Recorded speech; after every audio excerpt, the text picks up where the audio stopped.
हम पढ़ रहे हैं कक्षा 12 इतिहास भाग 1 भारतीय इतिहास के कुछ विषय, और इसके अंतर्गत हमारा ये चौथा लेसन चल रहा है। इस चौथे लेसन के अंदर हमने विशेष तौर पर सांची की झलक पहले लेसन में देखी, उसके बाद यज्ञों की परंपरा, वाद विवाद, चर्चाएँ और बौद्ध ग्रंथ किस प्रकार संरक्षित किए गए उस विषय में पढ़ा था।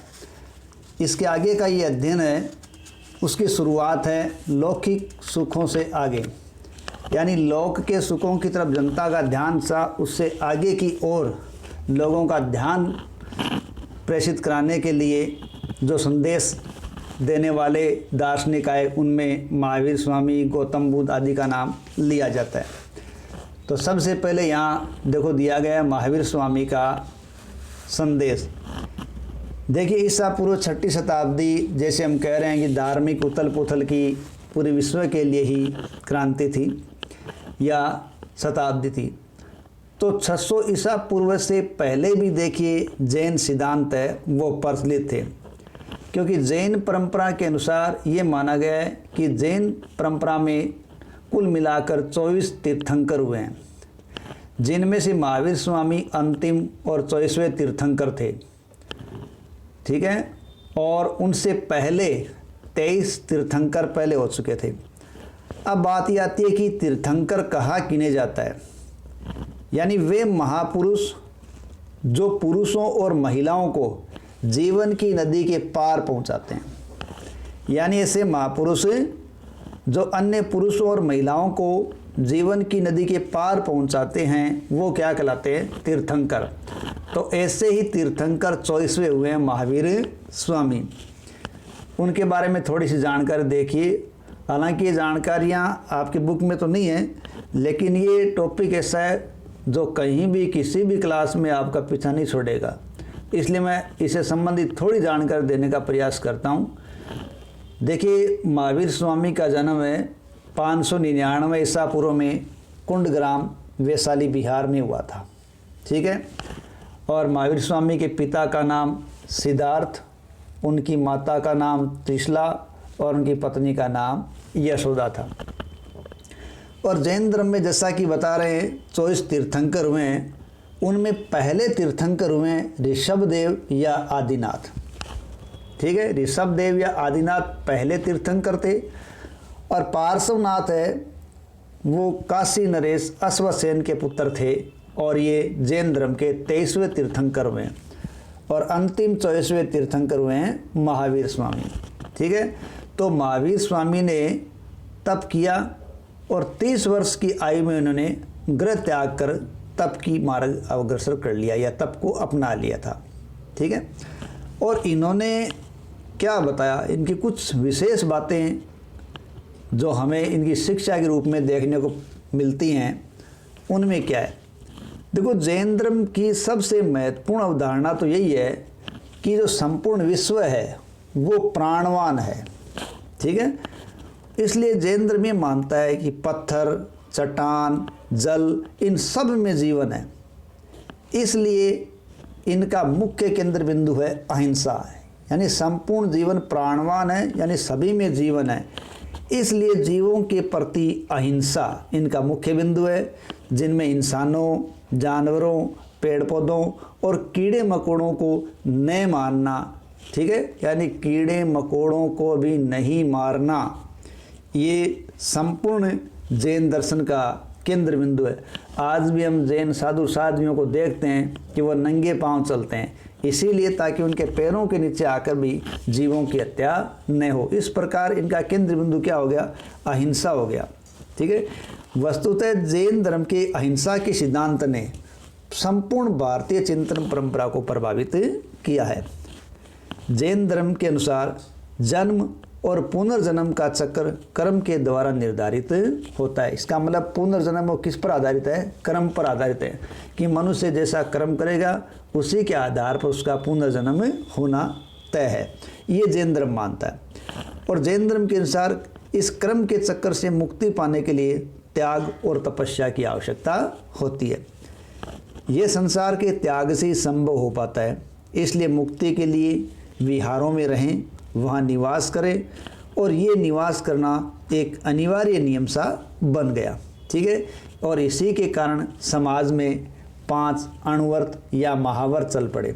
ठीक है, देखिए अणुव्रत और महाव्रत लगभग एक ही है, लेकिन ये अणुव्रत तब है जब कोई गृहस्थ व्यक्ति इन नियमों का पालन करता है, और जब कोई साधु साध्वी 5 नियमों का पालन करता है तो वो पंच महाव्रत कहलाते हैं।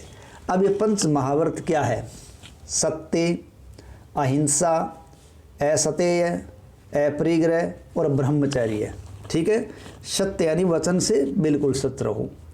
अहिंसा, मन वचन कर्म किसी से भी अहिंसा मत करो। असतेय, चोरी मत करो। अपरिग्रह यानी फिजूल किसी वस्तु का संग्रह न करो। और ब्रह्मचर्य, जीवन में ब्रह्मचर्य का पालन करो। ब्रह्मचर्य के लिए जैन ग्रंथों के अंदर देखिए अमृषा शब्द का भी उल्लेख हुआ है। ठीक है, ब्रह्मचर्य, अमृषा। तो ये 5 सिद्धांत जब कोई गृहस्थ अपनाता है तो अणुव्रत कहलाते हैं, और भिक्षु भिक्षुणी अपनाएंगे तो वो महाव्रत कहलाएंगे। ठीक है, जैन धर्म के बारे के जानकारी प्राप्त करें कि वो उसका विस्तार कैसे हुआ, तो देखिए जो जैन धर्म का विस्तार है वो केवल भारत में ही नहीं हुआ, बल्कि भारत के साथ साथ अन्य भी कई क्षेत्रों में फैला था। लेकिन जितना बौद्ध धर्म भारत के बाहर फैल पाया उतना जैन धर्म कभी नहीं पनप पाया, और बौद्ध धर्म आज भी अपने आप को बनाए हुए जितना कि जैन धर्म अपने आप को किसी क्षेत्र विशेष के अंदर समेटे हुए है। लेकिन जैन विद्वानों ने प्राकृत, संस्कृत और तमिल भाषा में अनेक साहित्य का सृजन किया। सैकड़ों वर्षों तक तो ये ग्रंथ पांडुलिपियाँ मंदिरों या उनसे जुड़े पुस्तकालयों में पड़ी रही, लेकिन धीरे धीरे ये लोगों के सामने आई, उनका अनुवाद किया गया और जैन धर्म के बारे में जानकारियाँ सामने आई। धार्मिक परंपराओं से जुड़ी हुई जो सबसे प्राचीन मूर्तियाँ हैं, उन मूर्तियों में जैन तीर्थंकरों के उपासकों द्वारा बनाई गई मूर्तियाँ भारतीय उपमहाद्वीप के कई हिस्सों में पाई गई हैं। तो ये तो था जैन धर्म से संबंधित बात। अब देखिए महल के बाहर की दुनिया के बारे में बात करें कि जिस प्रकार महात्मा बुद्ध के उपदेशों को संकलन किया गया था, उसी भांति महावीर स्वामी के उपदेशों को भी उनके शिष्यों ने संकलित किया था। तो ऐसा ही एक अध्याय आता है उत्तराधन सूत्र। ठीक है, एक ग्रंथ है उत्तराधन सूत्र। उस ग्रंथ से एक उदाहरण लिया गया। इसमें कमलावती नामक एक महिला है जो महारानी है, और वो अपने पति को संन्यास लेने के लिए समझा रही है। इसे पता चलता है कि महावीर स्वामी के जो उपदेश कहानियों के रूप में हैं, उनसे पता चलता है कि आम लोगों को भी ये उपदेश आकर्षित करते थे। इसीलिए महारानी अपने पति को क्या कर रही है? संन्यास लेने के लिए समझा रही है। इस प्रकार की कथा उत्तराधन सूत्र में मिलती है। तो ये तो था महावीर स्वामी और उनकी शिक्षाओं के बारे में। हमने इस पर संक्षिप्त बात की है, लेकिन हमारी किताब का ये मुख्य बिंदु है वो बौद्ध धर्म से आधारित है। ठीक है, तो अगला अपना है महात्मा बुद्ध और ज्ञान की खोज। ठीक है, देखिए महात्मा बुद्ध है वो उस युग के सबसे प्रभावशाली शिक्षकों में से थे। किस युग के? 600 ईसा पूर्व के शिक्षकों में सबसे प्रभावशाली शिक्षकों में थे।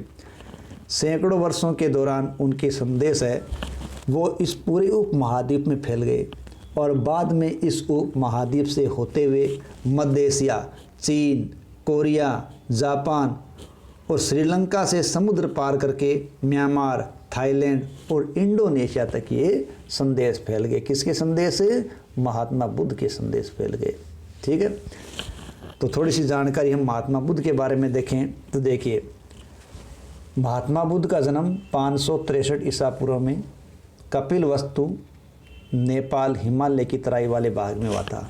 अगर इसका पर्टिकुलर हम स्थान देखें तो महात्मा बुद्ध का जन्म लुम्बिनी वन में हुआ था, और लुम्बिनी वन कपिलवस्तु में था। कपिलवस्तु नेपाल का क्षेत्र है, तो हिमालय की तराई वाला एक भाग है। ठीक है, और महात्मा बुद्ध के बचपन का नाम क्या था? सिद्धार्थ। और महात्मा बुद्ध के पिता का नाम है शुद्धोधन, और उनकी माता का नाम था महामाया। ठीक है, महात्मा बुद्ध है उनका वंश शाक्य वंश था, इसलिए महात्मा बुद्ध को शाक्य मुनि महात्मा बुद्ध के नाम से जाना जाता है। ठीक है, अब महात्मा बुद्ध के बारे में ये जानकारी कैसे मिलती है? देखिए, बौद्ध ग्रंथों का जब बहुत परिश्रम से संपादन, अनुवाद और विश्लेषण किया गया तो इतिहासकारों को उनके जीवन से जुड़ी बहुत सी जानकारी मिली। उनके चरित्र लेखन की जानकारी उन्होंने इकट्ठी की। तो एक देखिए, संत चरित्र क्या होता है। देखो, संत चरित्र किसी संत या धार्मिक नेता की जीवनी होती है। संत चरित्र संत की उपलब्धियों का गुणगान करते हैं, जो तथ्यात्मक रूप से पूरी तरीके से सही नहीं होते, क्योंकि गुणगान करने वाले गुणगान कर देते हैं चाहे वो पूरी तरीके से सत्य न हो। ये इसलिए महत्वपूर्ण है कि हमें उस परंपरा के अनुयायियों के विश्वासों के बारे में बताते हैं। ठीक है, तो महात्मा बुद्ध से जुड़ी ये कथाएं इकट्ठी हुई। इनमें से कई ग्रंथ बुद्ध के जीवन काल से लगभग 100 वर्षों के बाद लिखे गए और इनमें इस महान धर्मोपदेशक की याद को बनाए रखने की कोशिश की गई। यानी लेखकों के अंदर, ग्रंथों के अंदर महात्मा बुद्ध की याद को बनाए रखने की कोशिश की गई थी। ठीक है, देखिए, ये शाक्य कबीले के सरदार के पुत्र थे और इनके जन्म के समय ही भविष्यवाणी कर दी गई थी कि महात्मा बुद्ध या तो एक चक्रवर्ती सम्राट बनेंगे या एक बहुत बड़े साधु सन्यासी बनेंगे, जो एक आमूलचूल परिवर्तन करेंगे। अब महात्मा बुद्ध के पिताजी ये चाहते थे कि उनका बेटा एक चक्रवर्ती सम्राट बने, न कि एक साधु या सन्यासी। इसलिए इन्होंने महल से एक परिधि या एक निश्चित सीमा के अंदर ही इनको रखा, उनको बाहर नहीं निकलने दिया। लेकिन एक दिन क्या हुआ, उन्होंने अपने रथकार को कहा कि शहर घुमाया जाए। तो रथकार के साथ ये शहर घूमने निकले और बाहरी दुनिया की उनकी पहली यात्रा थी, जो उनके लिए काफ़ी पीड़ादायक रही। इस यात्रा के दौरान उन्होंने 4 दृश्य देखे। उन 4 दृश्यों के अंतिम दृश्यों ने उनके दिमाग को आमूलचूल परिवर्तित कर दिया। अब उन्होंने ऐसा क्या देखा?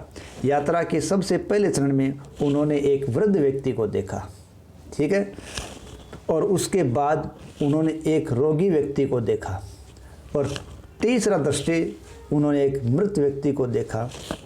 ठीक है, इन सब दृश्यों को देखकर उनको बहुत ज़्यादा सदमा लगा और उनको ये एहसास हुआ कि ये मनुष्य का शरीर है, उसका क्षय होना है और उसका अंत निश्चित है। ठीक है, अब चौथा उन्होंने जो दृश्य देखा वो एक सन्यासी का था। ठीक है, तो उन्होंने एक गृह त्याग के सन्यासी को देखा और उसे देखकर उसको ऐसे लगा मानो बुढ़ापे की, बीमारी की, मृत्यु की कोई भी परेशानी इस आदमी को नहीं थी और उसने शांति प्राप्त कर ली थी। तो सिद्धार्थ ने भी निश्चय किया कि वे भी संन्यास का रास्ता अपनाएंगे और इसीलिए उन्होंने 29 वर्ष की आयु में घर छोड़ दिया। और बौद्ध धर्म के अंदर महात्मा बुद्ध के घर छोड़ने की घटना महावीर निष्क्रमण के नाम से जानी जाती है। अब उन्होंने कठोर तपस्या करनी शुरू कर दी और बाद में उनको पता चला कि कठोर तपस्या सब कुछ नहीं है, क्योंकि उन्होंने अन्न जल त्याग कर कठोर तपस्या की, शरीर को कष्ट दिया और मरते मरते बचे।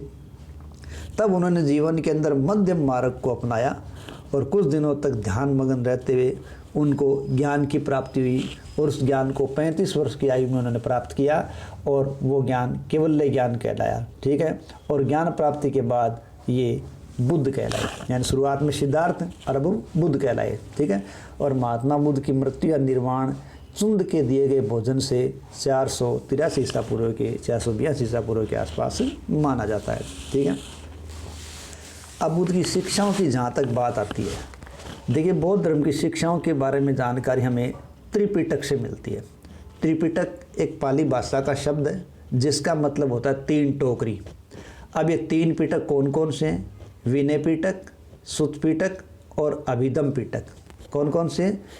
विनय पिटक, सुत्त पिटक और अभिधम पिटक। और महात्मा बुद्ध की जो शिक्षाएं हैं वो सुत्त पिटक में दी गई कहानियों के आधार पर ही पुनर्निर्मित की गई है, क्योंकि सुत्त पिटक की कहानियों में महात्मा बुद्ध की अलौकिक शक्तियों का वर्णन है। ठीक है, और दूसरी कथाएं दिखाती है कि अलौकिक शक्तियों की बजाय बुद्ध ने लोगों को विवेक और तर्क के आधार पर समझाने का प्रयास किया।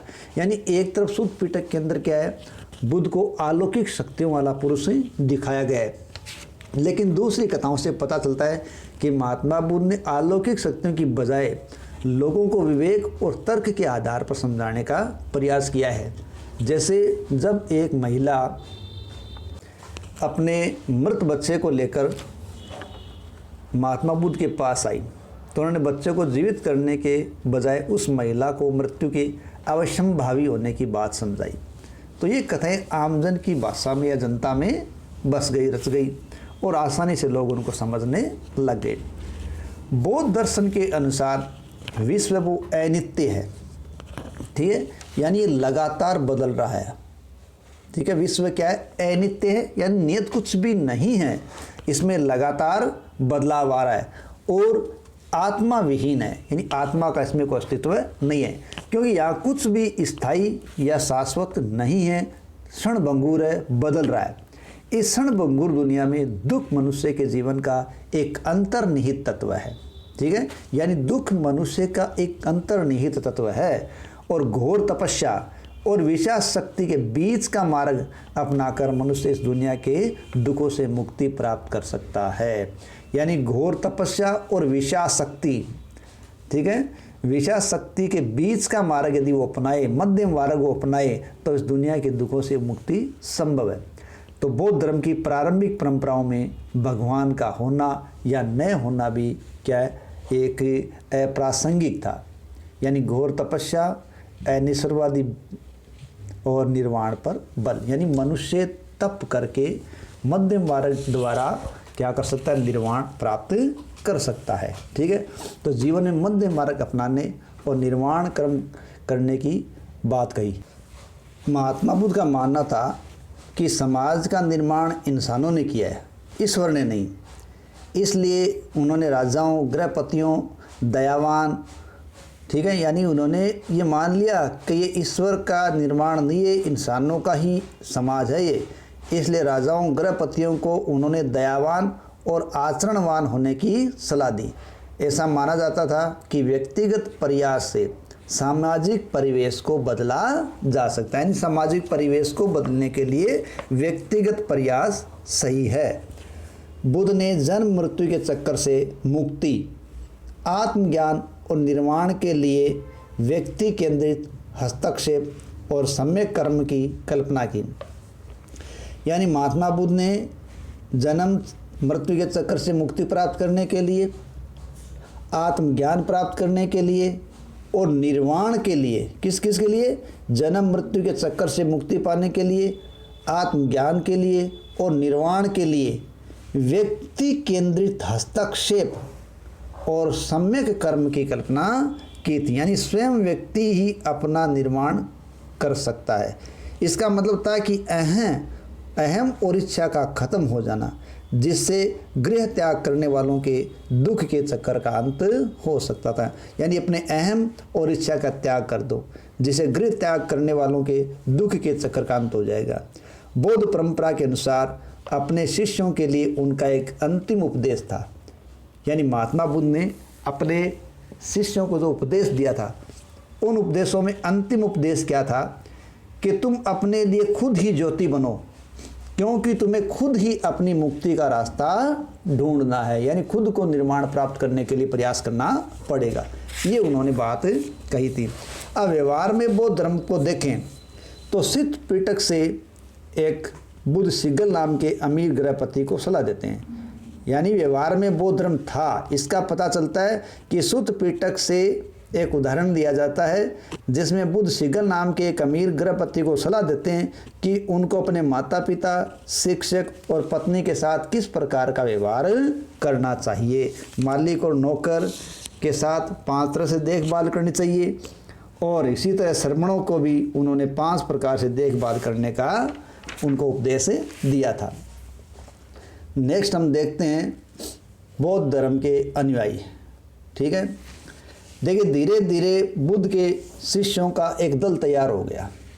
ठीक है, अब बुद्ध के शिष्यों का दल तैयार हो गया, इसलिए उन्होंने संघ की स्थापना की और ऐसे भिक्षुओं की एक संस्था जो धम्म के शिक्षक बन गए। ये श्रमण एक सादा जीवन बिताते थे, यानी धीरे धीरे जब बुद्ध के शिष्यों का दल तैयार हो गया तो उन्होंने क्या कर दिया, एक संघ स्थापित कर दिया और ऐसे भिक्षुओं की एक संस्था बनी जो धम्म के शिक्षक कहलाए, क्योंकि महात्मा बुद्ध के जो उपदेश वो धम्म थे। ठीक है, तो अब ये जो श्रमण इस संघ में प्रवेश करके बने थे, वो श्रमण एक सादा जीवन बिताते थे और उनके जीवन यापन करने के लिए उनके पास चीज़ों के अलावा, अत्यावश्यक चीज़ों के अलावा कुछ भी नहीं होता था। जैसे कि दिन में एक बार उपासकों से भोजन दान पाने के लिए वे एक कटोरा रखते थे, यानी उसके पास केवल अत्यावश्यक सामग्री होती थी। किनके पास? श्रमणों के पास, जो संघ में रहते थे। जैसे कि उनके पास दान प्राप्त करने के लिए कटोरा था, चूंकि वे दान पर निर्भर थे इसलिए उनको भिक्षु कहा गया। ठीक है, यानी संघ में प्रवेश करने वाले जो श्रमण थे वो क्या कहलाए? भिक्षु, क्योंकि वो दान पर निर्भर थे।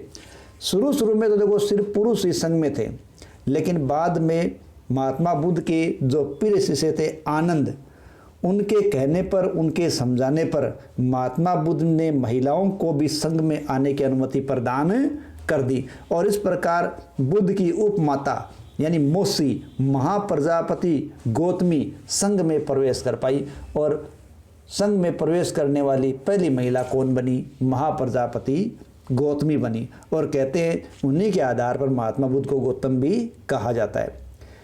तो पहली भिक्षुणी कौन थी? महाप्रजापति गौतमी। इसके बाद में कई स्त्रियां संघ में आई और वे धम्म की उपदेशिकाएं बन गई और आगे चलकर वे थेरी बनी। थेरी का मतलब होता है ऐसी महिलाएं जिन्होंने निर्वाण प्राप्त कर लिया और थेरी की कथाओं को ही क्या कहा गया? थेरी गाथा कहा गया। ठीक है, जो महात्मा बुद्ध है उन्होंने संघ में महिलाओं को प्रवेश के लिए अनुमति दी। आनंद के कहने पर प्रजापति पहली महिला बनी जो संघ में आई, कई महिलाएं उपदेशिकाएं बनी, आगे चलकर वे थेरी बनी। थेरी का मतलब है ऐसी महिलाएं जिन्होंने निर्वाण प्राप्त कर लिया। ठीक है, और थेरी से ही एक काव्य रचा गया थेरी गाथा, जिसमें भिक्षुणियों के उपदेशों का संकलन है। बुद्ध के अनुयायी कई सामाजिक वर्गों से आए थे। इनमें राजा, धनवान, गृहपति, सामान्य जन, कर्मकार, दास, शिल्पी सभी थे। एक बार संघ में आ जाने पर सभी को बराबर माना जाता था, क्योंकि भिक्षु और भिक्षुणी, ठीक है, भिक्षु और भिक्षुणी बनने पर उन्हें अपनी पुरानी पहचान को त्याग देना पड़ता था और संघ की संचालन पद्धति है वो गणों और संघों की परंपरा पर ही आधारित थी। इसके तहत लोग बातचीत के माध्यम से एकमत होने का प्रयास किया करते थे। ठीक है, अगर बात से कोई बात पर वो एकमत नहीं होते थे तो यह संभव था कि मतदान द्वारा कोई निर्णय लिया जाता था। ठीक है, थेरी गाथा देखो, एक अनूठा बौद्ध ग्रंथ है सुत्त पिटक और एक इसी का एक हिस्सा है थेरी गाथा और थेरी गाथा में भिक्षुणियों द्वारा रचित छंदों का संकलन किया गया है। ठीक है, तो ऐसे ही एक हमें कथा मिलती है पुन्ना नाम की दासी की, जो अपने मालिक के घर रहती है और प्रतिदिन मालिक के लिए सुबह नदी का पानी लाने तालाब पर जाती है और वहाँ हर दिन एक ब्राह्मण को स्नान करते हुए देखती है। एक दिन उसने ब्राह्मण से बात की और उसी को पुन्ना ने बातचीत को पद्य रचना में स्थान दिया। उसने कहा, मैं जल ले जाती हूँ, ठीक है, इतनी भी ठंड हो, मुझे पानी में उतरना ही है, सजा के डर से या ऊंचे घराने की स्त्रियों के कटु वाक्यों के डर से। हे ब्राह्मण, तुम्हें किसका डर है जिसे तुम जल में उतरते हो और ठंड में कांप रहे हो? ब्राह्मण ने उत्तर दिया, मैं बुराई को रोकने के लिए अच्छाई कर रहा हूँ। बुढ़ा या बच्चा जिसने भी कुछ बुरा किया हो जल में स्नान करके मुक्त हो जाता है। ये ब्राह्मण का उत्तर था। पुन्ना ने क्या कहा, ये किसने कहा है कि पानी में नहाने से बुराई से मुक्ति मिलती है? वैसा हो तो सारे मेंढक और कछुए स्वर्ग जाएंगे, साथ में पानी के सांप और मगरमच्छ भी स्वर्ग जाएंगे। इसके बदले में वे कर्म न करें जिनका डर आपको पानी की ओर खींचता है, यानी इसके बदले में वो कर्म न करें जिनका डर आपको पानी की ओर खींचता है। हे ब्राह्मण, अब रुक जाओ और अपने शरीर को ठंड से बचाओ। इस प्रकार की उपदेशिकाएं थी। अब देखो भिक्षुओं और भिक्षुणियों के लिए नियम। देखो, जैसा कि हमने पढ़ा है कि बौद्ध धर्म का जो उपदेशात्मक ग्रंथ है वो त्रिपिटक है, जिसमें शिक्षाएं संग्रहित हैं। तो ये 3 है त्रिपिटक में, विनय पिटक, सुत पिटक और अभिधम पिटक। अब विनय पिटक में नियम है, सुत पिटक के अंदर शिक्षाएं हैं और अभिधम पिटक में दर्शन है। तो भिक्षु और भिक्षुणियों के जो नियम थे वो विनय पिटक में मिलती है। ठीक है, इसमें कुछ बात इस प्रकार की है कि जब कोई भिक्षु एक नया कंबल या गलीचा बनाएगा तो कम से कम 6 साल तक उसे इस्तेमाल करना पड़ेगा। अब वो दूसरा कंबल बिना भिक्षुओं की अनुमति के नहीं बना सकता। ठीक है, चाहे उसने पुराने कंबल को छोड़ दिया हो लेकिन वो बना नहीं सकता। नया कंबल या गलीचा उसे ले लिया जाएगा यदि वो बनाएगा और इसे इस बात का अपराध भी स्वीकार करना पड़ेगा। तो ये एक नियम था। इसी भांति यदि कोई भिक्षु किसी गृहस्थ के घर जाता और उसे टिकिया या पके अनाज का भोजन दिया जाता तो यदि उससे इच्छा हो तो वह 2 से 3 कटोरा भरी स्वीकार करेगा। यदि इससे ज़्यादा स्वीकार करता है तो उसे अपना अपराध स्वीकार करना पड़ेगा। 2 या 3 कटोरे पकवान स्वीकार करने के बाद उसे इन्हें अन्य भिक्षुओं के साथ बांटना पड़ेगा। ये बौद्ध धर्म का सम्यक आचरण था। इसके अलावा यदि कोई भिक्षु संघ के किसी विहार में ठहरा हुआ है तो प्रस्थान से पहले अपने द्वारा बिछाए गए या बिछवाए गए बिस्तरों को न ही समेटता है ना ही समेटवाता है, या यदि वह बिना विदाई लिए चला जाता है तो उसे अपराध माना जाता था। तो इस प्रकार के नियम हैं वो विहारों के अंदर संघ में थे। ठीक है, बुद्ध के जीवन काल में उनकी मृत्यु के बाद भी बौद्ध धर्म तेजी से फैला। इसका कारण ये था कि लोग समकालीन धार्मिक प्रथाओं से असंतुष्ट थे, या कि उस समय समाज के अंदर एक तो ऊंच नीच का भेदभाव ज़्यादा था। ठीक है, और ब्राह्मणों ने यज्ञ को बहुत ऊंचा चढ़ा रखा था। तो उस प्रकार की चीज़ों से, समकालीन धार्मिक प्रथाओं से लोग असंतुष्ट थे। और निम्न वर्ग है वो तो सभी क्रियाओं से दूर था, उनको समाज के उच्च वर्ग ने अलग छोड़ रखा था। तो उस युग में तेजी से हो रहे सामाजिक बदलाव ने उन्हें उलझनों में बांध रखा था। और बौद्ध भिक्षुओं ने या बौद्ध शिक्षाओं ने जन्म के आधार पर श्रेष्ठता की बजाय जिस तरह से अच्छे आचरण और मूल्यों का महत्व दिया, उससे महिलाएं और पुरुष इस धर्म की ओर आकर्षित हो गए। यानी पहले यह था कि जन्म के आधार पर ही व्यक्ति श्रेष्ठ होता है, जबकि बौद्ध धर्म की शिक्षाओं ने जन्म के आधार की श्रेष्ठता को मानने से इनकार कर दिया और उन्होंने कहा कि अच्छे आचरण और मूल्यों को अपनाने से ही है वो अच्छा हो सकता है।